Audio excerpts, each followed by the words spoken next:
A very great morning to you watching Western Television, wherever you're catching the show live from. My name is Denis. It's exactly 7:30 a.m. right here on Western Television. Today is Tuesday, 18th of April 2023. Wherever you're catching the show live from, you're most welcome. And I am here to give you all the updates that you need to know, what is happening locally and also what is happening nationally and also international, as well as you get to know what is happening in different places that we do have.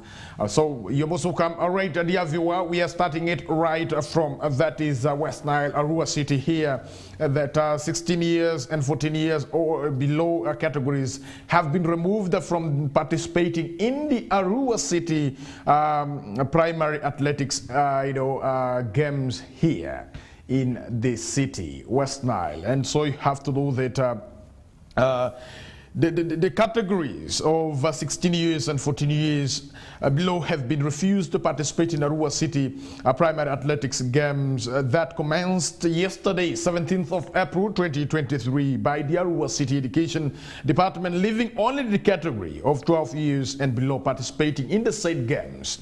And so the Arua Central Division leaders are disappointed in the decision and cited corruption, stating that 34 primary schools paid registration fees. Each of the school paid, that is 280,000, and each child is paying 1,000 for participating in these ball games. Let's have more on this story with Christine Kokoliriko right there.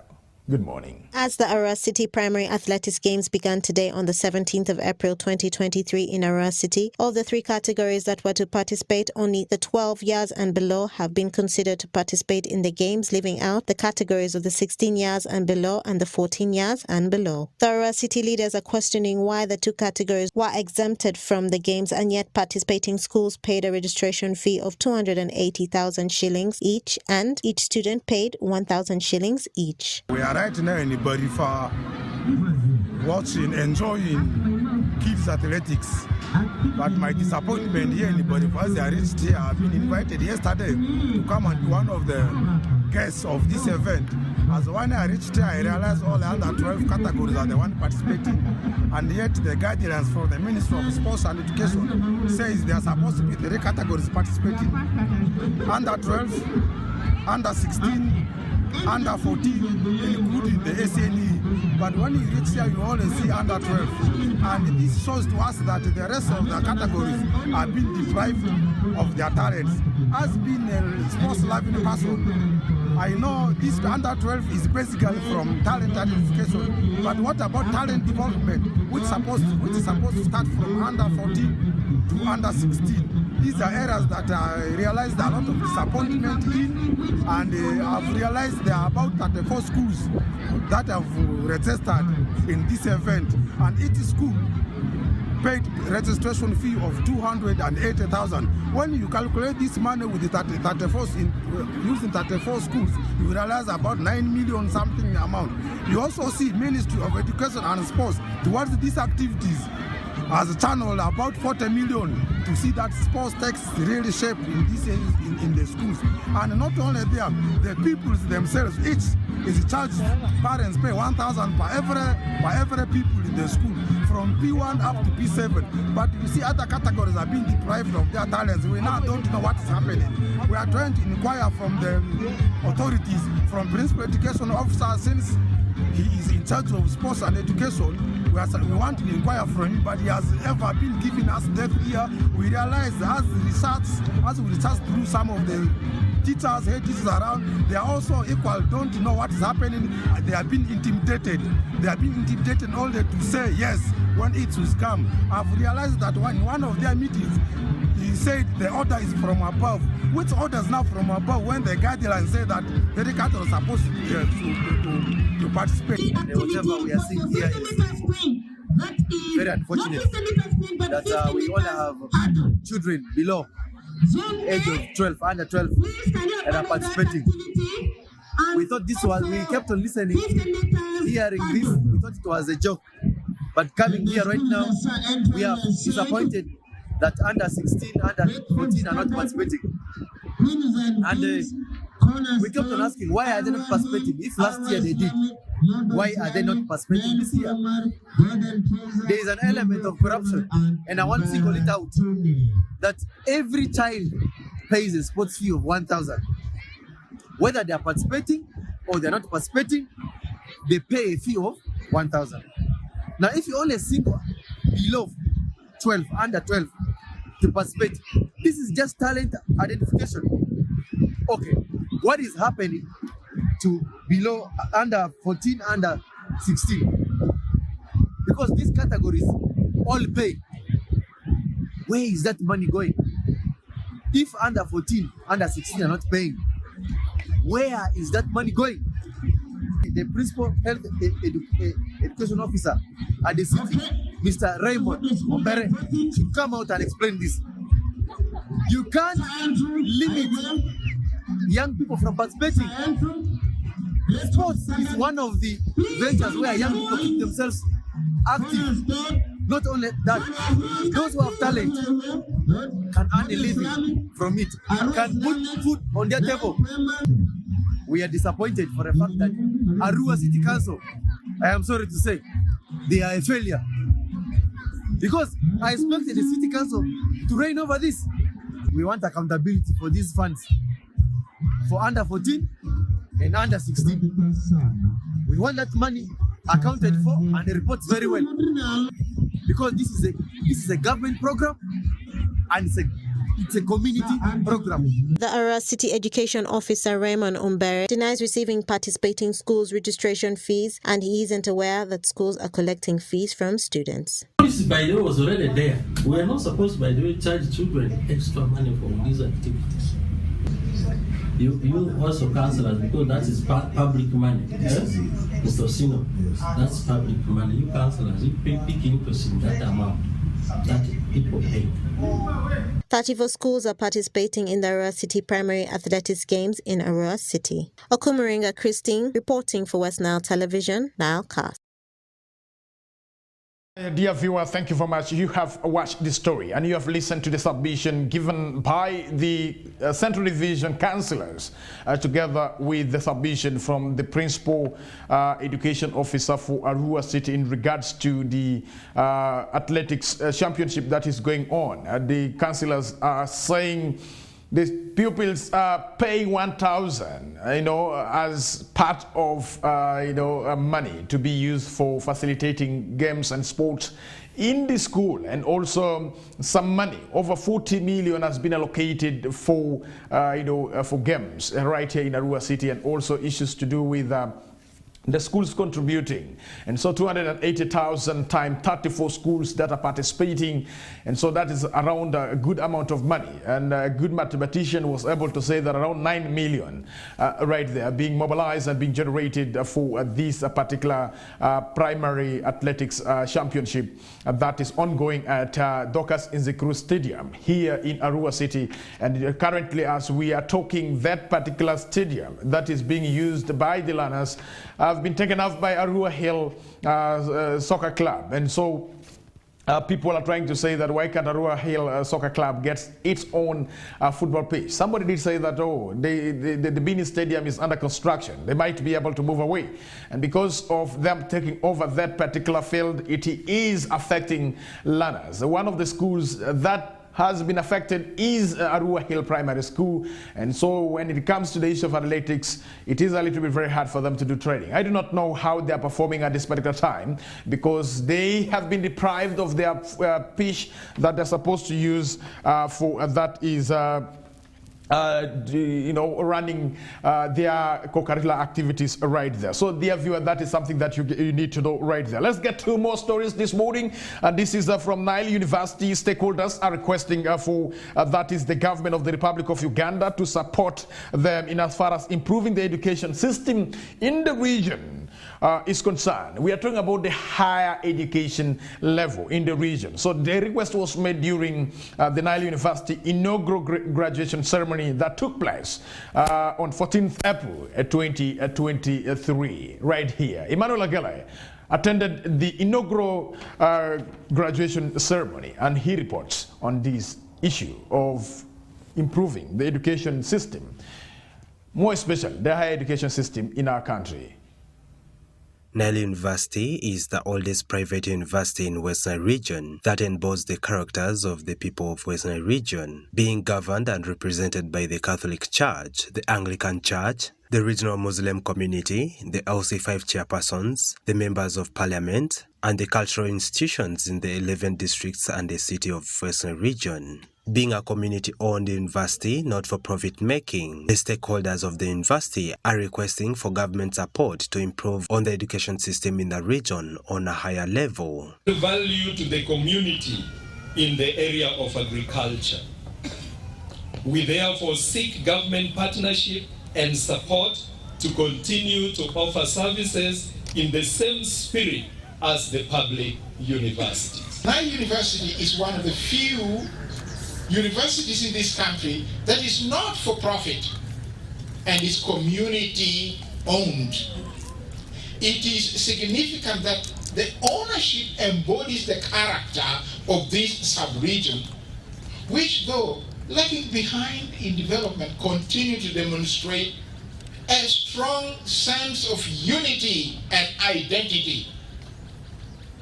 The founders and owners of this university are the entire people of West Nile, represented by the Catholic and the Anglican bishops, the Muslim Supreme Council leaders, members of parliament, the LC4 and 5 chairpersons, and the mayors, cultural leaders, and representatives of civil society and private sector organizations. So by character, therefore, this university is just another form of a public university that needs government support. The Member of Parliament for Terego East constituency and the State Minister for Urban Planning, Honorable Obiga Mario Kanya, who represented the guest of honor, the Vice President of the Republic of Uganda, Her Excellency, retired Major Jessica Alupo, assures that the government shall handle the demands of the university in a phased manner. Nile University, just like any other university, needs to invest significantly in the digital infrastructure to match the requirements of a modern educational experience. You need to demonstrate forward thinking by a university of the future,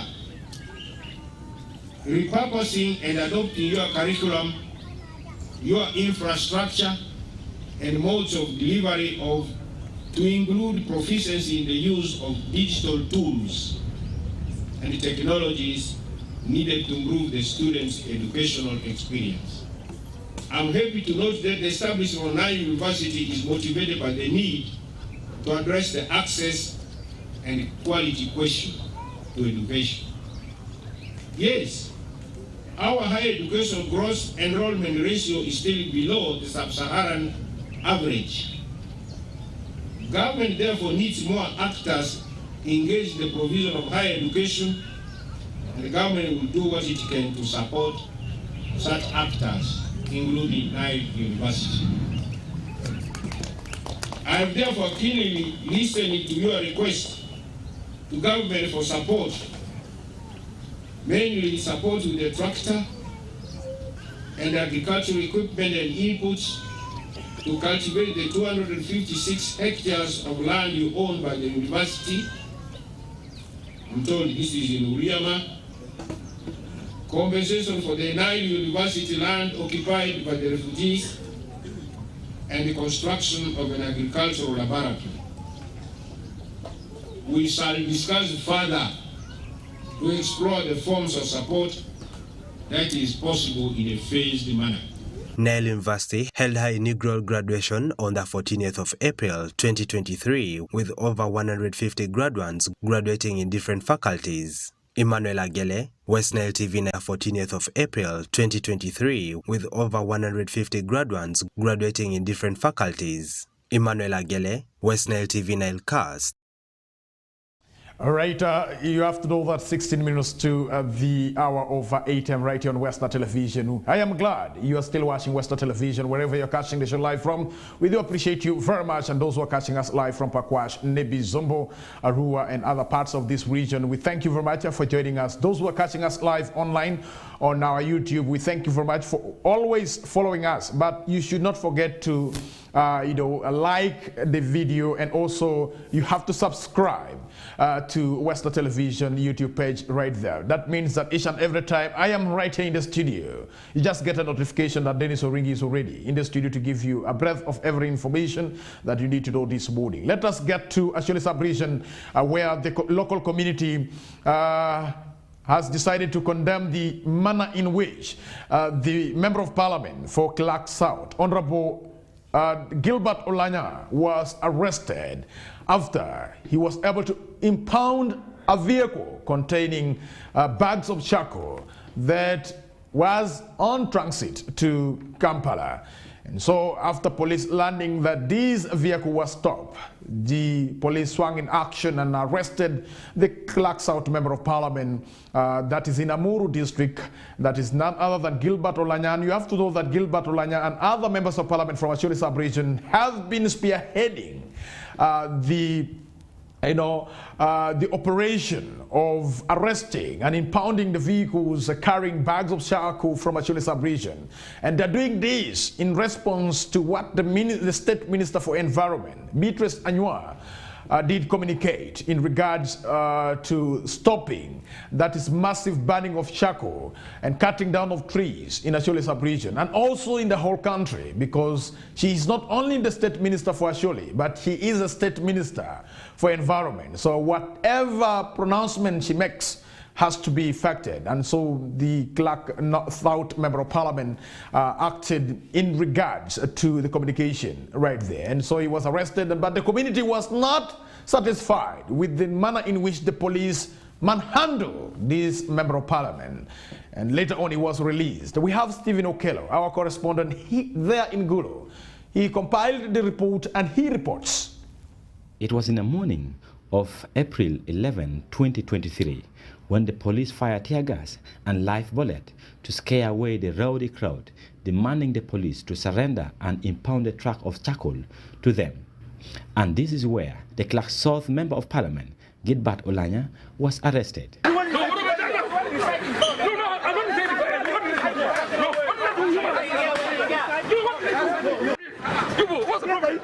What's the problem? You bought. What about that? What's the problem? You have to vote.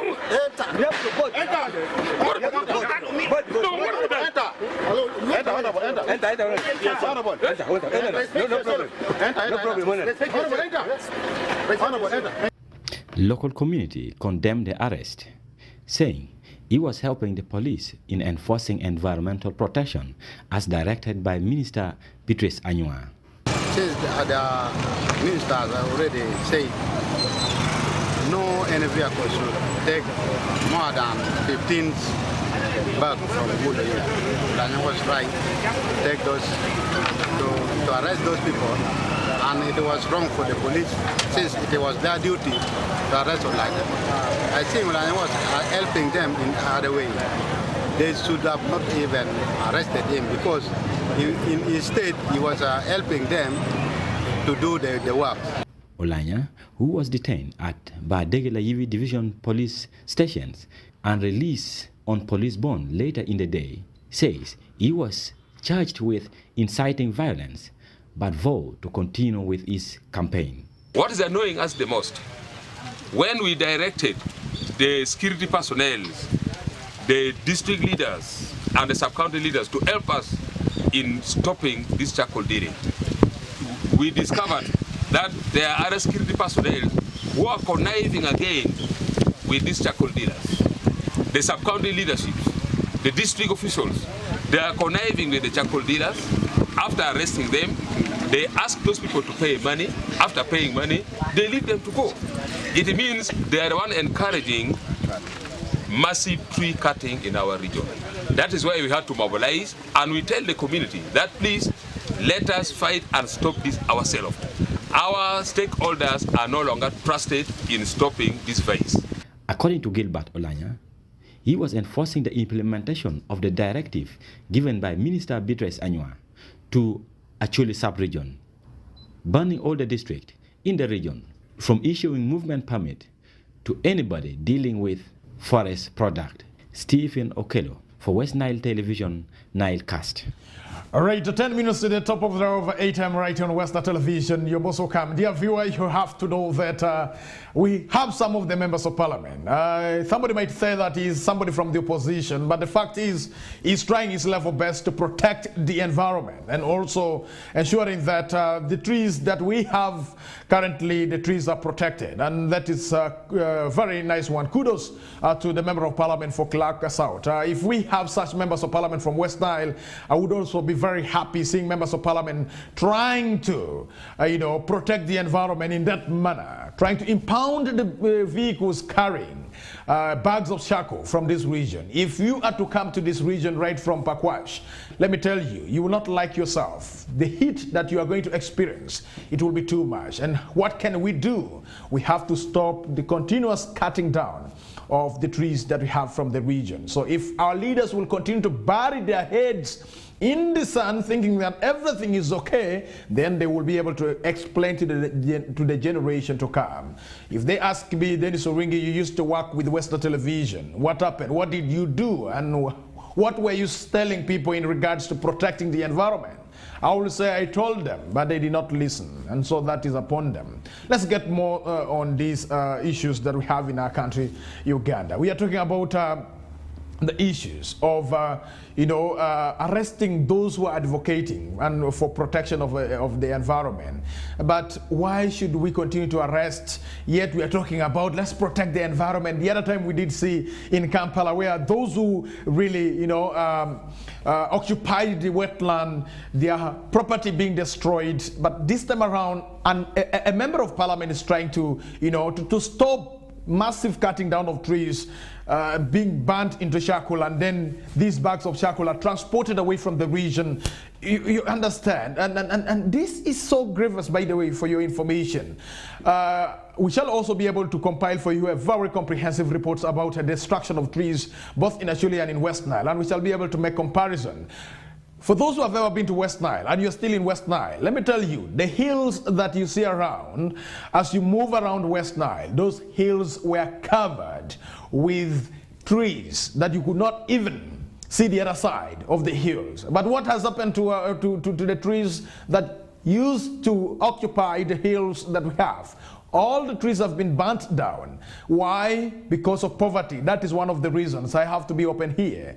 Because in the past, I can remember, in 2002, when I came this side of West Nile, from the other side of Acholi, I was able to appreciate the nature. But right now, I cannot appreciate the nature because the trees that I used to enjoy, the trees are no longer there, including even where I come from, for your information. Why? Because people became too poor that they resorted to cutting down the trees. Unlike in the past, that they had some animals and they had some money and their gardens were doing well. But what has happened now? Our gardens are not now doing well. We don't have animals. People are very poor. For you to pay your school fees for your child, you have to cut down the trees so that your child can really study. I am one of those who paid school fees out of charcoal, and I am not ashamed to say that. Why? Because my parents became too poor that they could not really get money elsewhere. So they had to resort to cutting down the trees. And that is the same situation that we have in the regions that are known for cutting down trees on large scale. And this explains to you why the people in Madi, Okolo, the people in Lower Madi, they're cutting down trees because they're poor and they cannot afford paying their children in schools. Why? The schools have become very expensive, and if you don't have money, forget about your child studying, unless you have to embrace parish development model where you can borrow money and you have to put it in the garden, and then you will be able to realize something profitable for yourself. I come from a region that is known for growing cotton, but what has happened to the cotton? We cannot now talk about cotton now. Because the Ginaris, Pakwash Ginari, we have Rhino Cam and Parombo Ginaris, where are they? They're all dead. Why? Because people cannot now benefit from the cotton, and the kind of seeds that are being distributed cannot now yield like the seeds that were distributed in the past. And our people used to get a lot of kilograms of cotton, and they could make good money. But what is the case now? It is a different case. People are resorting to growing simsim. But what is the case when it comes to the money aspect? The money is very little, and this is, these are crops that are, grown annually. And so once you have received the money like this, Christmas is waiting for you, New Year is waiting for you, you have to buy the clothes for your children, and when school begins, no money to take your child back to school. So what should we do? I think we have now to protect our environment, and so that the rain formation can be effected and can be effective, and so that as farmers we depend on the rain that is being generated out of the trees that we have planted and the trees that we have conserved in our in our environment. So if we don't conserve our trees, trust me, we shall be considered to be the semi-arid area like those in Karamoja sub-region that is being considered to be semi-arid because of lack of trees. I can remember in 2011 when I had the opportunity to go to Karamoja and stay for 1 week. I was able to witness that there are no trees in Karamoja, for your information. And so if the wind blows, it can even blow you off. And for the ladies who like putting on light skirt, it will be a problem for you because the wind will be too much and you will be left naked just because there's no trees to break down the wind. Let's get to more story this morning from the national level. We are talking about journalists and police, and you have to know that journalists on several occasions have been suffering from the hands of the security personnel that we have in this country. Each and every time when journalists are brutally arrested and beaten, you find that the police come and also the UPDF come to give a statement and apologizing. And we are trying to say here, for how long will the police and the military officers continue to apologize to the journalists for their actions against a journalist right there? So this is in regards to what exactly happened last week when some journalists were pepper sprayed when they went to cover the press conference organized by the intern doctors at Mulago. And so 2 journalists from, that is NBS, were affected. They were pepper sprayed, and so they were affected, and the police came to apologize and say that the person who involved himself in that act has been arrested, and he has written a statement. And so the editors are saying, walk the talk on journalist safety, and the editors are telling the police, and you have to know that it is something that we need to embrace seriously, that whenever we talk, we have to walk the talk. We should not just talk because we have seen cameras and we have seen recorders, and you want to be recorded, and you want to make news, and you want your name to appear on papers, you want your pictures to appear maybe on television, that you are talking. Let us talk because we are responding to a situation, and we are looking forward to seeing that how can we get done with some of the nasty incidences that we do experience right here in our country, Uganda. As one of those who have been affected by the actions of some errand officers, I have the gut to say that sometimes we have to really behave, and more especially the police, we have to be professional enough in the manner in which we handle the journalists. Our work is just the work for the messengers here. We are just like the John the Baptist. We get the information and tell the people. We don't have guns. Our guns are only the phones and the cameras.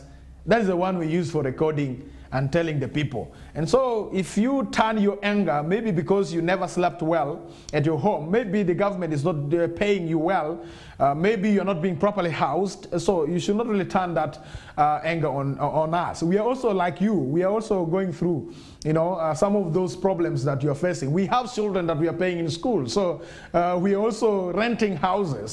Some of the houses are not also to the standard, and so all of us, we are in the same fight. We are the messengers. For you people, you are protectors. And so why can't you work together with the messengers so that next time when you're doing your work, you are able to do it properly and safely as well? And so the Uganda Editors Guild has asked the police not to only make statements about respecting and protecting journalists while on duty, and so, but also walk the talk. So the Editors Guild says security agencies must stop attacks on journalists going about their job of providing vital information to the public, public for uninformed citizenry that holds the public officials accountable. And remember last week when President Yoweri Kaguta Museveni was right here in Arua City, we had the opportunity as journalists from West Nile to also interface with the Minister of ICT and National Guidance, that is Honorable Chris Bermozi, who is in charge of communication in this country. And he was able to apologize and say that the errand officers will always be dealt with. And so he promised that the police officer who pepper sprayed the journalists who were on their duty will be brought to book, will be managed by the law of this country. And so this is not the first time that we are getting statements from the government officials in regards to the protection of journalists, and also, according to journalists, the environment that they are supposed to operate favorably. At the other time when we were covering the President of the Republic of Uganda, I have to tell you that it was nice covering the President of the Republic of Uganda. There was no tear gas on journalists because we were covering the head of state. And I was trying to assume if it was the president belonging to another political party in this country, more especially from the opposition, I was trying to imagine the amount of tear gas that some of us would really consume on that day, because I have the experience of covering the opposition politicians in this country, and I can tell you that it is not easy to cover the opposition politicians right here in our country, Uganda. As a journalist, you have to suffer the same wrath that the opposition politicians they do suffer from the hands of the police. And I can remember in I beg to be corrected, in 2018, I remember I covered the by-election in Nebi municipality, and it was a very nasty one, where some of us were kicked, because we were asking one of the opposition members of parliament from Western Sub-Region in regards to the election that was organized there. And so journalists had to jump over the fence for their dear lives, and they left the vote counting underway. And I can speak authoritatively because I was part of those who were kicked and they jumped over the fence in regards to covering the by-election in this country. It's not easy also to cover by-election as a journalist, so you have to be properly prepared. So I love the communication given by the Minister for ICT and National Guidance, Chris, right there. He did say that as a journalist, you should always be prepared. If you're getting out of your home, you're getting out of your workstation, going to cover events outside. So you have to fully arm yourself with all the necessary protective gear so that in case something breaks up, you will not be badly affected. So he says that the police officers are like any other officers who always leave their home. They go for work, and so they also go while they are prepared to face the day. And so as a journalist, it is also important for you also to get prepared for the day, because you never know, something can easily happen in the process of doing your work. And so this is going to the journalists and also to the media houses that we need to think about the safety of our journalists whenever they're going to cover events. Do they have the protective gear? Do they have the helmet? Do they have the jacket that is bulletproof? Because it is necessary for them to always have those protective gear right there as they do cover. Now, if they are really firing tear gas, you can easily use the helmet that has the mirror to cover your eye. And you have to know that the current tear gas being used, I need to tell you that this tear gas they are using, it is not the old model of the tear gas that I knew, but this tear gas that currently is being used is so deadly and dangerous. By the way, I know of those that have lost their fingers to this tear gas that police is using currently, and I know of those who have been affected because they overconsumed the tear gas using their eyes. And so the other time when I went for the post-primary ball games in Ondoparaka for Arua City, I got affected, and I was almost falling down. I was seeing heaven and hell, but I was still deciding where to go, whether to go to heaven or to go to hell, because it was too much for me and I could not sustain. I was only helped by a woman who was waiting for me with a jerrycan full of water. And then I decided to use the water to wash my face, and I started seeing some human beings passing around. And that was the time that I'd known that I am here in Uganda. And for you, if you have never experienced that, let me tell you, you should not get closer to where they fire tear gas. You'll not like yourself. And you'll talk the whole night, complaining and, having the displeasure of being here in a country where they use tear gas to fire at human beings who are either lawfully or unlawfully demonstrating, or they're trying to advocate for their rights. And for this is where we are. And we appreciate and also accept the fact. But the real issue here is, let us walk the talk on journalist safety. And I continue to tell you as one of the editors that yes, let us continue to walk the talk on journalist safety. It is a serious matter. We don't joke around there when it comes to the safety of journalists in regards to the work that they do always. Let's get to more stories at the international level. We want to know what is happening right there in Ukraine. You have to know that Ukraine and Russia, they have been in war for many months.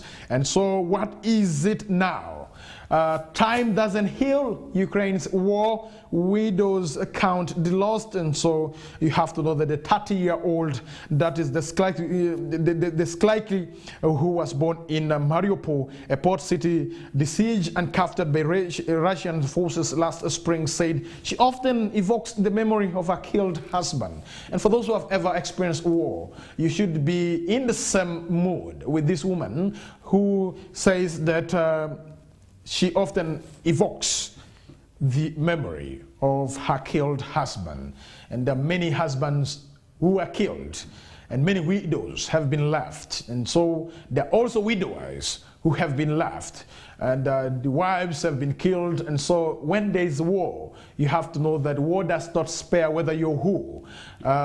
You are affected as well. And so may the souls of those who have been affected by Ukrainian-Russian war rest in eternal peace. And may the souls of those who were also affected by the LRA insurgency in northern Uganda rest in eternal peace. I am one of those who had friends who were abducted, and some of them were killed, and I can still remember. The memory is still fresh in my mind, and I was in P1. I can remember when they blew the whistle that please can you take rescue because they're on the way coming. And so in that process, one of my colleagues was abducted, and so we continue to pray for them wherever they are. They say that they were able to leave Uganda into Central African Republic. After that, UPDF was able to send soldiers to chase them out of Central African Republic Central African Republic. And so this is what war brings. And so I know this particular widow, or the widows that are in Ukraine, are really counting the cost of the war that the two countries experience. It is a grievance. As a country, we have to really protect the sovereignty of our country. We have to stand firm to desist and to say no to any form of insecurity. It is not easy to go through insecurity. The people of the North, they can tell you best what was the situation during the time that LRA affected the northern part of the country. And you have to know that in a war, there are two parties involved. And so where two parties are involved in a war, they want to suffer. And so there are people who suffered just because they were innocent and they didn't know what was happening. Even up to now, I didn't know the reason why the LRA was fighting. So I can best be told or be informed by those in government that had the opportunity to fight together to see that the region is pacified and the region is peaceful. And so we continue to pray for our country as well, and we pray for the leaders, more especially those that are holding high position of authority, to always be very careful with their statements whenever they are speaking and communicating to the masses. We don't want such statements that can really cause mayhem and take us back to the time of the LRA insurgency that we had in northern Uganda. Kudos to those regions that never experienced the LRA insurgency, but to the people in the north, you know what it means when we are talking about war or conflict in a region. And so the Olga began to fear the worst in January this year when her husband, that is Mikhailo, a military engineer serving on the front line in the eastern Ukraine, didn't contact her on her birthday. And so here is a woman who is trying to recount the cost of the Ukraine's war on her and also on her relatives right there. And so I know it is really a very, very trying moment for the widows that we have in Ukraine and also in Russia as well. Let's get more this morning. It is a matter to do with the Karamoja Iron Seat saga. You have to know that Minister Lugolobi has been remanded to Lozira prison, and so the hunter has been hunted as well. And so we thought that the ministers would not be arrested and taken to Lozira. So they have joined those who have been in Lozira prison. And he's going to also test how it is to be in a prison and also how it is to be in a police cell. And remember, he was arrested over the weekend and he was able to spend some good times, in the police custody. And yesterday when he was arraigned before the court, and you have to know that he broke down, he shedded tears, and somebody did say that that is not tears of joy, but tears of problems, more especially how you are treated when you are taken to the prison, and also is looking at his political capital, that it has been affected.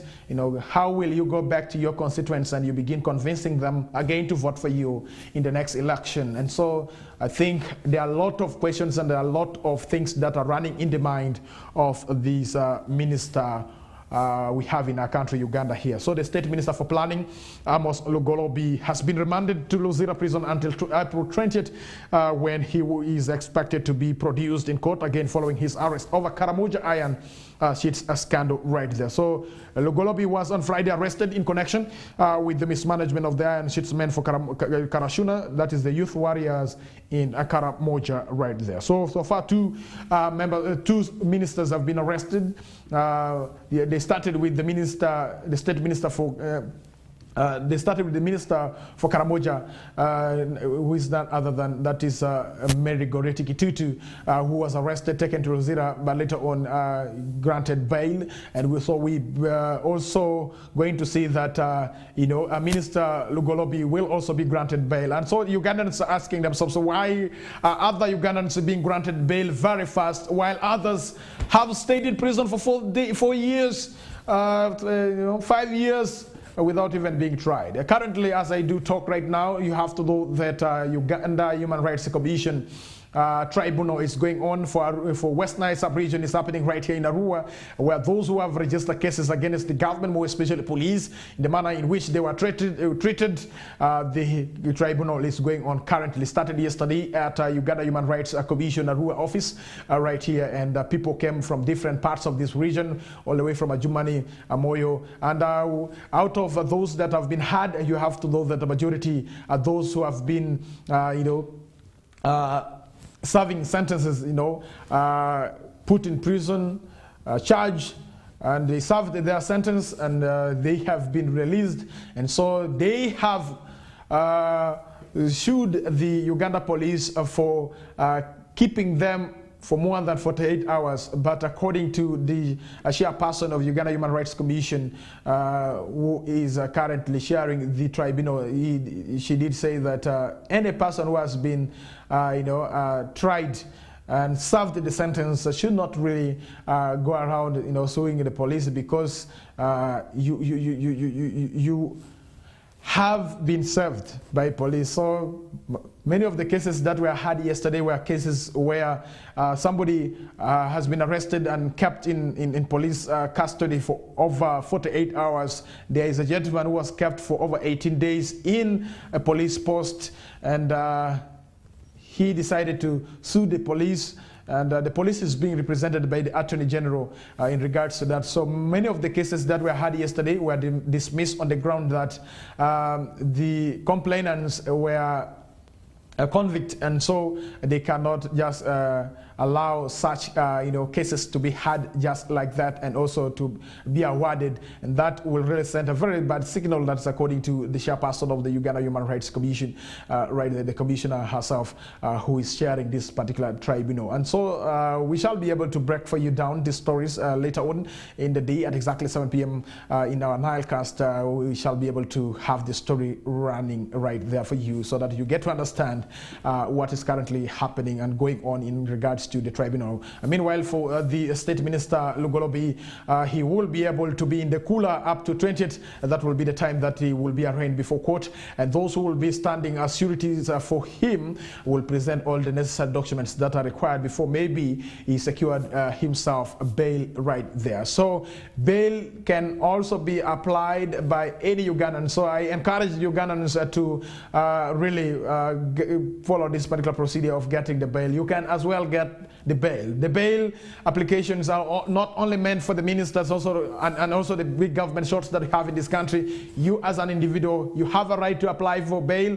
If you have been arrested, you have a right to be given a bond, but for the bail, it is at the court discretionary, so it is the court to decide whether to give you bail or not. And so the State Minister Lugolobi was denied bail yesterday, remanded till 20th April, and so that is something that you need to know, that the court can decide to give you bail or not to give you bail if you do not convince them with the application that you have really submitted.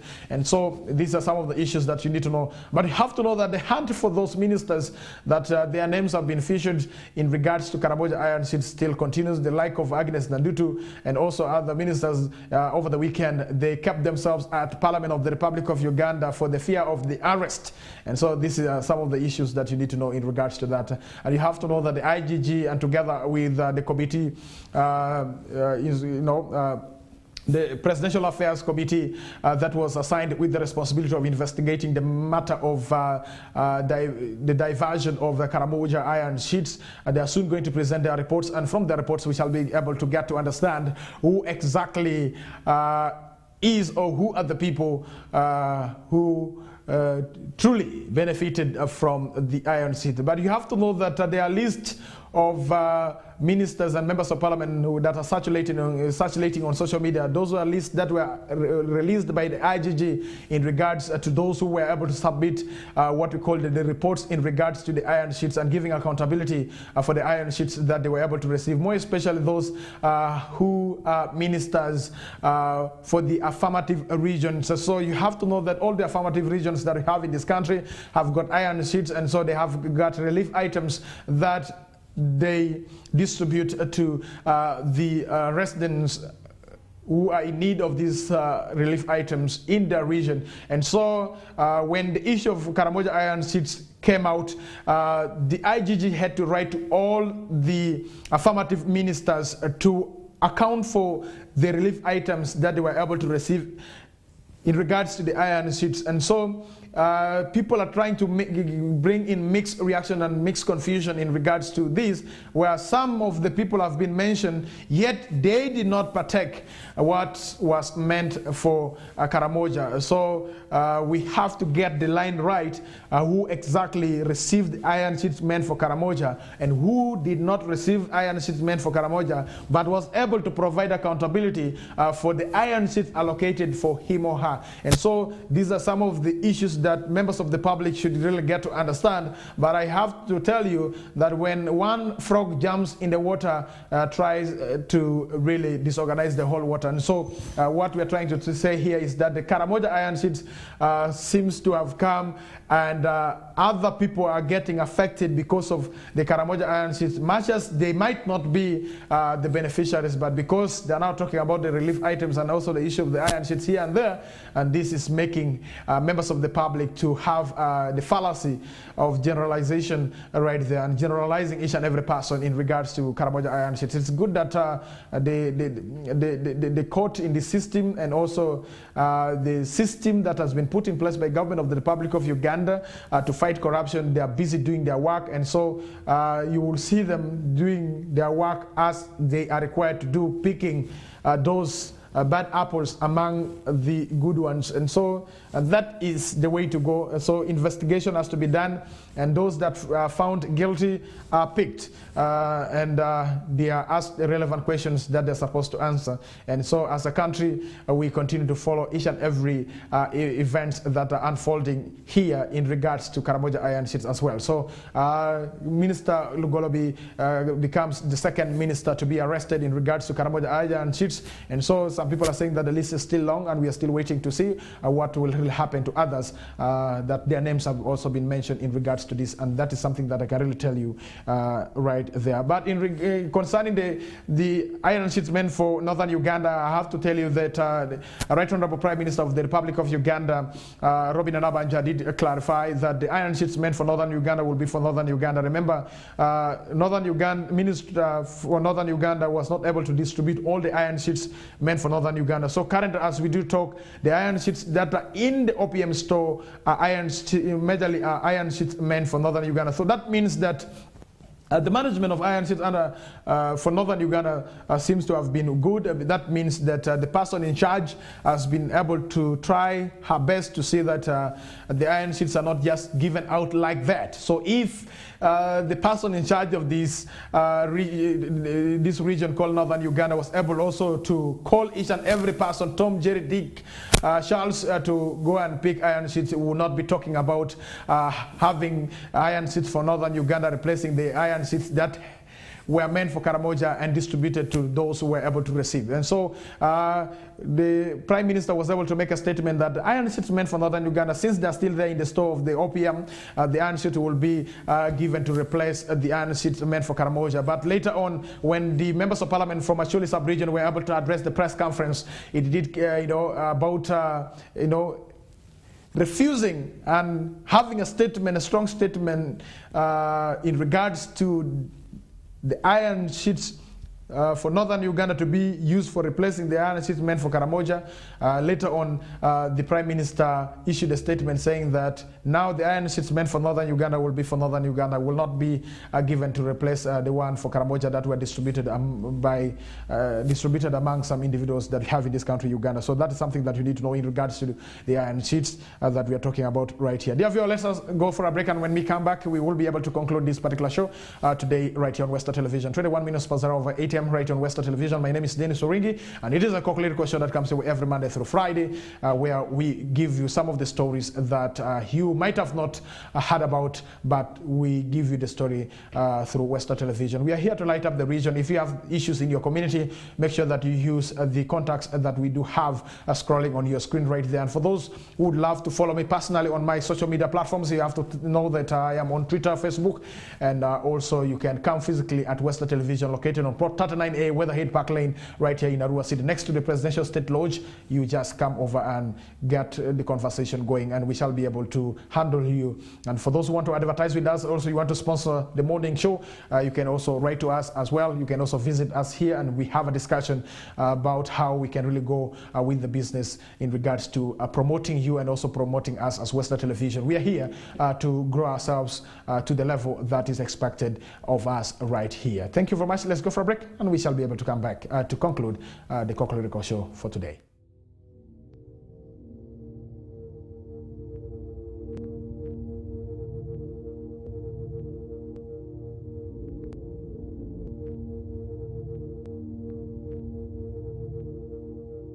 West Nile TV, lighting up the region. Get more for less on Star Times this Easter season.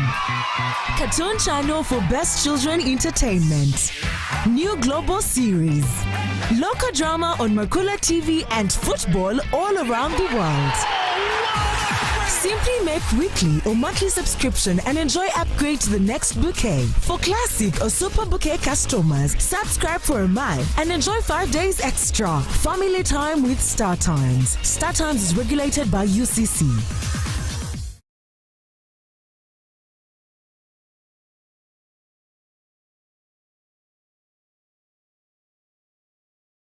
Get more for less on Star Times this Easter season.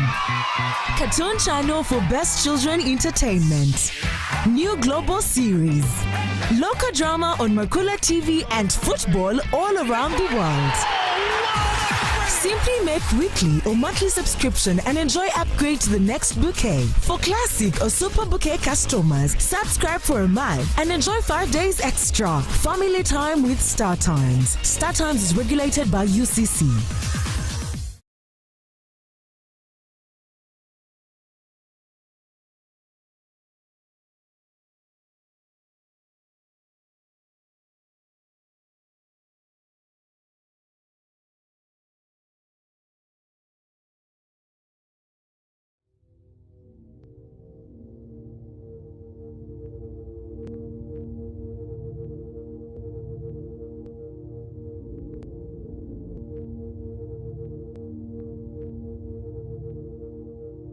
West Nile TV, lighting up the region.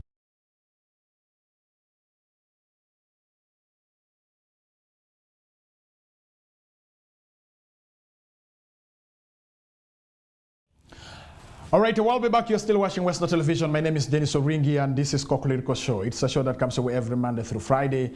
All right, let's get to more story this morning, and you have to know that government has released that is 26 billion road funds to districts and cities, and so we don't want to hear that we have not received money from the government in regards to maintaining the roads that we have in our country, Uganda. And so the 26 billion has been released by government of the Republic of Uganda for this particular quarter, the fourth quarter, the last quarter for the financial year 2022-2023. And so that is something that you need to know in regards to government releases right there. So the 26.1 billion for road maintenance works in the districts, cities and municipalities for the fourth quarter of the financial year 2022-2023. And so this money has been released already by the government of the Republic of Uganda. A circular issued by Uganda Road Fund dated April 17, 2023 indicates that 16.4 billion has been sent to 135 districts, town councils and their sub-counties.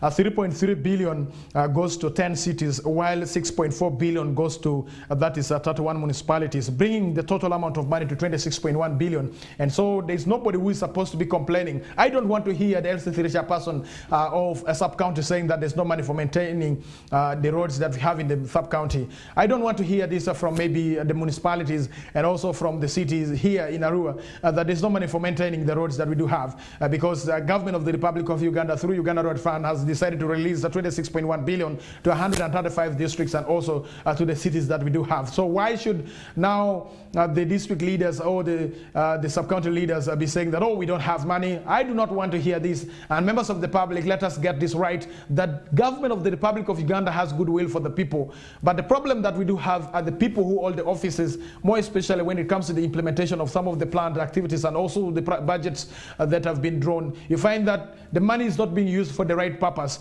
And so as members of the public, we should always have this data at our fingertips, and we should be able to ask these leaders to account for some of these monies.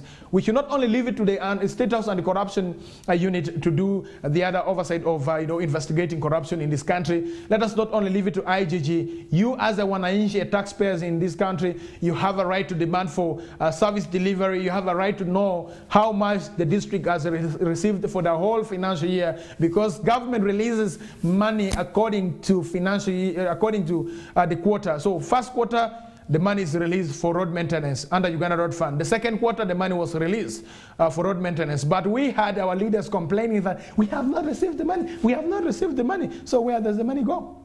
You understand? And so in the third quarter, the money was released for road maintenance under Uganda Road Fund.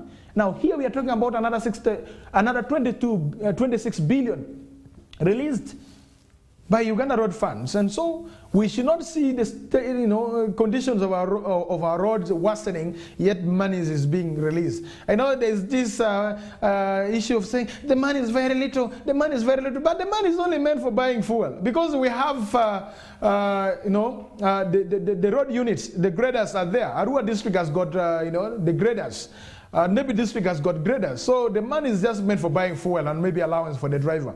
there's a breakdown, they're supposed to take the grader to Gulu, because that is the point where they work on this grader. And money meant for Uganda Road Fund is not meant for fixing graders and vehicles of these engineers and also for the district leaders. The money is specifically meant for fueling the graders for improving the condition of the road. So when you hear your district leaders say that this money is very little, the grader alone can really take all this money, we need to work on the grader. But there's a road unit in Gulu that is supposed to be taken, that these graders are supposed to be taken there for maintenance. And so the money meant for Uganda Road Fund, from Uganda Road Fund, is meant for road maintenance. And this has to go clear in the minds of these people, that these people who are building good houses out of some of this money that is meant for even roads.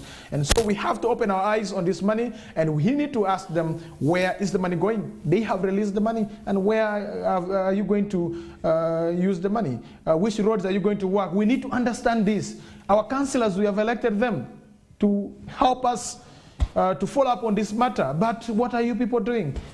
Don't let me say that you are also part of those that are trying to fail the community in regards to service delivery. Because the community entrusted you so that you are supposed to be their mouthpiece, you are supposed to be their representative. But now if you get yourself engulfed in a corruption scandal, in misuse of the money meant for service delivery, then in the next cycle of election, don't think that you will still go back again, because the people will say, we sent you, but you did nothing. We sent you, you never provided for us the accountability of your work. And so that is something I need to tell you this morning, that 26 billion has been released for quarter 4 for the financial year 2022-2023 for road maintenance. And so let us not hear from the district saying that there's no money, this money is too little. What have you used the little money for?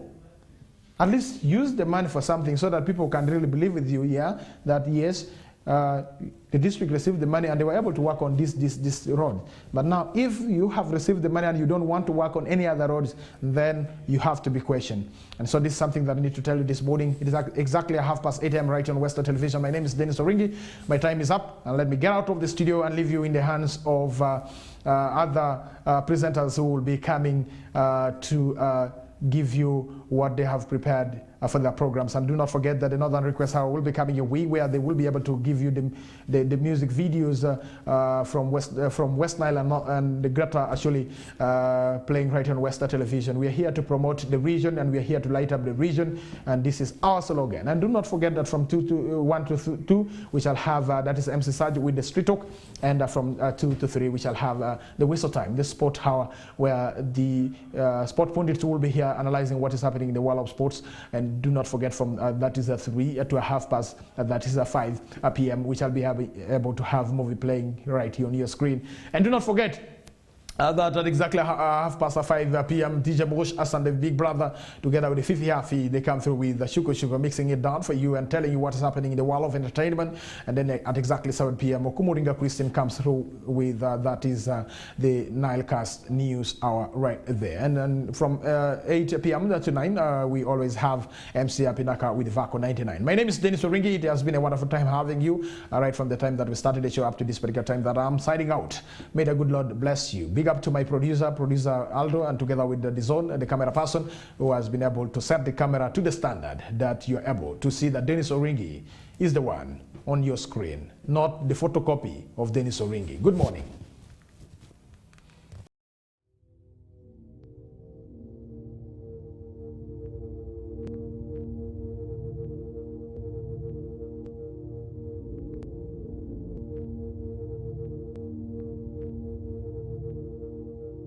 West Nile TV, lighting up the region.